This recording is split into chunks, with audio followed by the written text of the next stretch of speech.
ప్రస్తుతం లైవ్లో ఒక సంఘటన చోటు చేసుకుంది. తనుజ, రీతు వీళ్ళిద్దరూ గార్డెన్ ఏరియాలో కూర్చున్న సందర్భంగా రీతు అంటుంది, తనుజ ఏదైతే Pawan Kalyan last night decision తీసుకున్నాడో సంచాలక్గా అది వరస్ట్ అని నాకు అనిపించింది.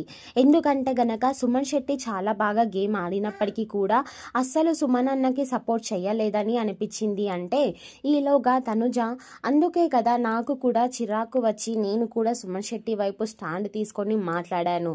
అసలు పవన్ కళ్యాణ్ చేసిన తప్పేంటి అంటే ముందుగా రూల్స్ చెప్పాలి. రూల్స్ చెప్పకుండా లాస్ట్లోనే టవర్ నిటార్గా ఉంటుంది. సో నేను అందుకే సంజన గారికి ఇచ్చేస్తున్నాను అన్నది కరెక్ట్ కాదు.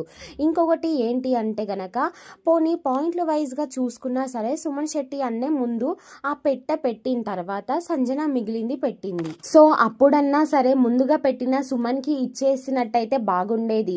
కానీ నాకు పవన్ కళ్యాణ్ అక్కడ అయితే గనక అన్ఫేర్ సంచాలక్గా వ్యవహరించాడని అనిపించింది అంటూ తనుజ అయితే గనక పవన్ కళ్యాణ్ కోసం రీతుతో మాట్లాడుతుంది.